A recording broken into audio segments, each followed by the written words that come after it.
Franchement, il n'est pas nécessaire d'être démographe pour approuver une déclaration de bon sens. Le seul problème réside ici dans le flou de l'expression tout le monde. Le monde entier ne se précipite pas à nos portes. On est donc conduit à comprendre que la France ne peut pas accueillir tous ceux qui souhaitent y venir, ce qui suppose de dire non à certains d'entre eux. Ce gouvernement, comme d'autres avant lui, doit composer avec des contraintes contradictoires, dont une impatience et même une hostilité de l'opinion publique vis-à-vis de l'immigration étrangère, aggravée en temps de crise. Et une mobilisation de politiques, d'intellectuels et d'associations au nom des droits de l'homme. Nos engagements en matière de droits de l'homme nous obligent à accorder des droits étendus aux étrangers qui limitent grandement ce que peuvent faire les gouvernements. Ces engagements réduisent la marge de manœuvre des pays aussi bien dans que hors Schengen. En outre, bien des aspects de la politique migratoire ont été communautarisés. La Cour de justice européenne veille au respect des directives européennes que nous avons acceptées. La prochaine loi sur l'immigration comporte d'ailleurs un volet sur l'asile qui transpose des directives européennes de 2013. L'immigration étrangère étant désormais fondée sur des droits, toute volonté de la réduire passe par le durcissement des conditions d'exercice de ces droits. Sous la surveillance des cours de justice internes et européennes mais aussi des associations mobilisées en faveur des droits de migrants. Le gouvernement actuel du Royaume-Uni, hors Schengen et non soumis à la plupart des directives européennes sur le sujet, s'est engagé à réduire considérablement l'immigration, ce qu'il n'a pas réussi à faire. Pour l'instant, l'hostilité qui accueille le plan européen proposé par Bernard Cazeneuve concerne surtout le renforcement de Frontex. Attendons-nous à une fronde plus étendue quand l'Assemblée nationale va débattre du prochain projet de loi sur l'entrée et le séjour des étrangers. La mesure qui vise à introduire un titre de séjour d'une durée intermédiaire entre la carte de résident de 10 ans et le titre de séjour d'1 an, ou le visa de long séjour valant titre de séjour d'1 an, va se trouver prise dans la contradiction évoquée plus haut, jugée laxiste et incitative par une opinion publique exaspérée et probablement par la droite aussi et conspuée par des politiques et des militants de gauche qui ne souhaitent pas, même pour des raisons pragmatiques, accueil décent en préfecture et désengorgement des files d'attente, que l'on revienne sur l'élimination des titres de séjour de durée intermédiaire, consacrés par la loi de 1984. Cette phrase fait écho à celle de Michel Rocard en 1989, qui avait déclaré que nous ne pouvons pas héberger toute la misère du monde. Est-ce que depuis, la dynamique de l'immigration légale ou illégale s'est inversée, est restée stable ou a progressé? Pour ce qui est de l'immigration illégale, que nous ne pouvons pas mesurer, elle serait à la hausse aux frontières maritimes grecques et italiennes et à Ceuta et Melilla, d'après Frontex. Ces arrivées de clandestins, pour spectaculaires qu'elles soient, ne sont pas la source principale des séjours irréguliers en France ou même en Europe. Lesquels s'expliquent surtout par la poursuite du séjour après dépassement de la durée de validité du visa ou du titre de séjour non renouvelé.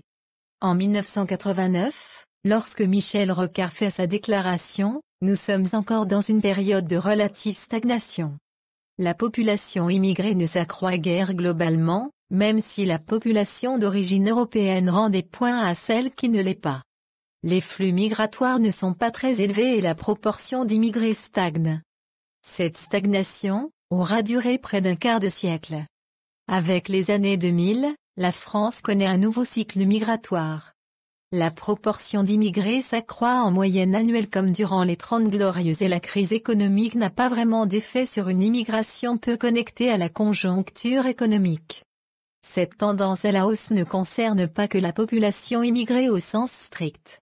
Entre 1999 et 2011, c'est-à-dire en 12 ans, la population d'origine étrangère sur 2 générations a augmenté de 2,4 millions, de 9,8 millions à 12,3 millions, dont un peu moins de la moitié seulement est composée d'immigrés.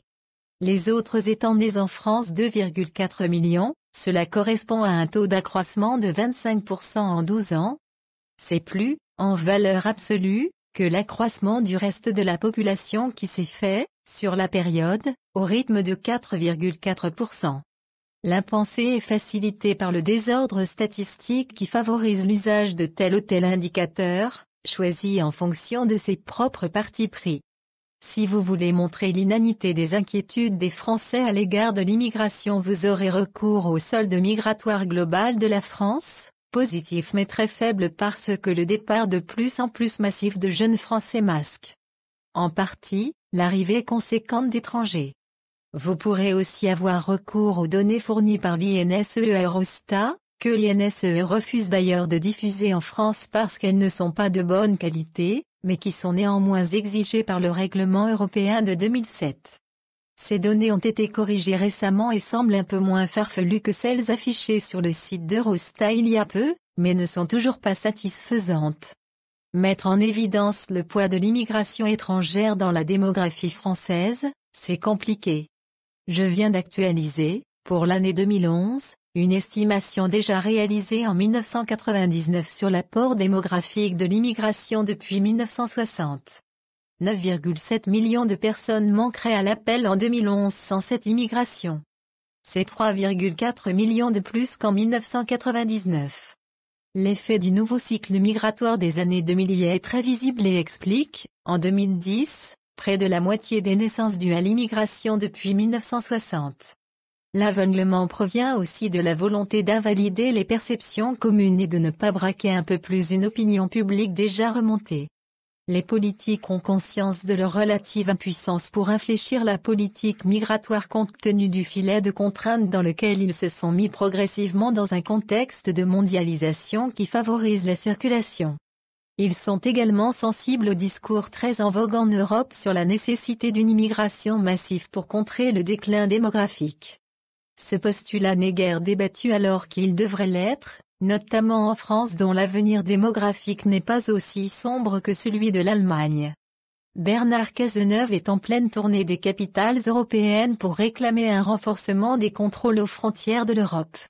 Est-ce selon vous la bonne solution ?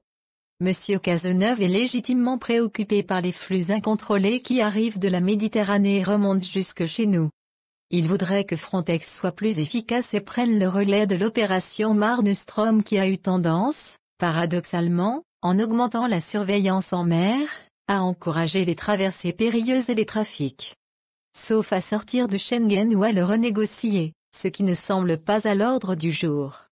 Le ministre français n'a d'autre alternative que de rencontrer ses collègues européens pour tenter d'infléchir la politique européenne qui n'a guère anticipé ce qui arrive, le budget de Frontex ayant même été réduit.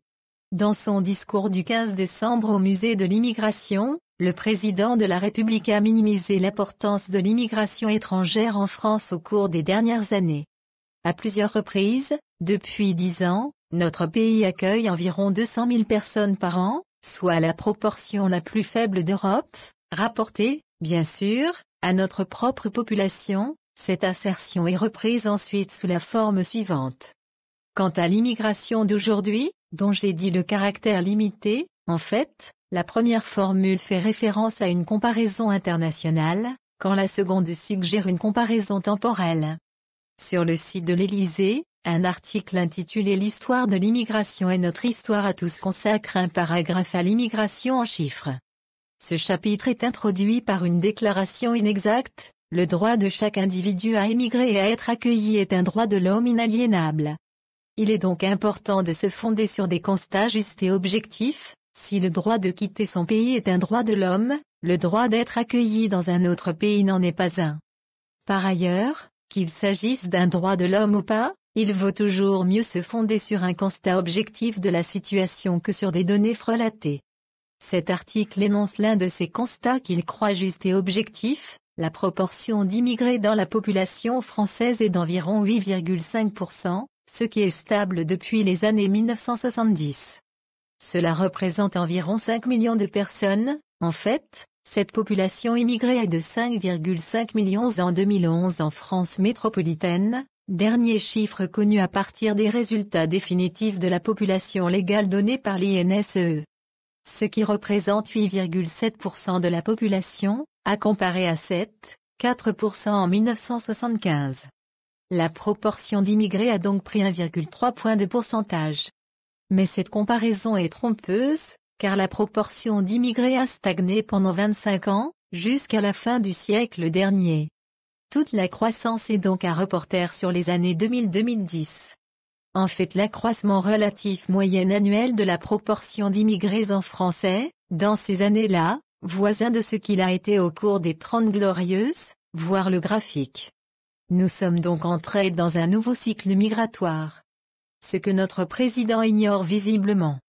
Pour lui, les crises des années 1970, paradoxalement, n'ont pas tari le flux parce que les entreprises continuaient d'appeler de nouveaux immigrés qui venaient chaque fois de plus en plus loin pour pouvoir occuper les postes que nul ne voulait occuper.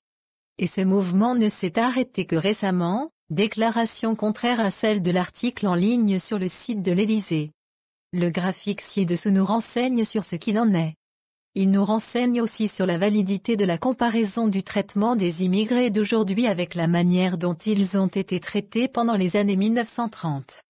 Mais c'est vrai que beaucoup de nos voisins accueillent plus d'étrangers que nous. Le président se réfère sans doute au classement de l'OCDE dans lequel, avec 0,4% en 2012, la France connaît des entrées d'étrangers, en proportion, voisine de celle de l'Italie, mais supérieure aux États-Unis. Je ne pense pas que les États-Unis soient sortis de l'histoire migratoire. Par ailleurs, il faut savoir que ces données ne sont pas harmonisées, tous les pays ne comptant pas de la même façon. Et, pour un même pays, différentes données sont publiées. Prenons le cas de l'Allemagne, l'OCDE compte près de 400 000 entrées en 2012, Eurostat un peu plus de 500 000 pour la même année. Pour la France, l'INSEE annonce, dans une publication récente, 230 000 entrées d'immigrés en 2012, Eurostat 212 000 entrées d'étrangers et l'OCDE 259 000. Les comparaisons internationales sont donc à mener avec précaution. En plus, elles ne disent rien de la manière dont on peut situer la période actuelle dans l'histoire migratoire de la France. Le président nous invite à traiter l'immigration de façon républicaine, imposer la vérité des faits et agir. On ne peut être que d'accord avec lui sur cette proposition, même si le verbe imposer résonne de manière inquiétante. D'autant que, on l'a vu, la vérité des faits n'était pas vraiment au rendez-vous dans ce discours à la Cité nationale de l'histoire de l'immigration. Tout cela donne l'impression que c'est une vérité bien particulière que l'on cherche à nous imposer. Par ailleurs, les codes linguistiques qui sévissent dès que l'on parle d'immigration et de population d'origine étrangère amènent notre président à un lapsus signifiant lorsqu'il s'agit de désigner les Français d'origine étrangère et les autochtones ou Français de souche, que moi j'appelle le plus souvent natifs au carré pour avoir la paix, c'est-à-dire nés en France de deux parents nés en France. Je le cite. Trop de nos concitoyens issus de l'immigration se considèrent encore comme des étrangers assignés à leurs origines et trop de nos compatriotes ont le sentiment qu'ils ne sont plus chez eux. Il y aurait donc une distinction subtile à faire entre concitoyens issus de l'immigration et compatriotes, des citoyens d'un côté, des patriotes de l'autre. Si, on le sait, il faut absolument éviter la référence à la souche lorsqu'il s'agit des natifs au carré. Le président n'a aucun complexe à l'utiliser pour les immigrés qui ont fait souche en France. Décidément, il est vraiment très difficile de parler d'immigration en maîtrisant tous les codes.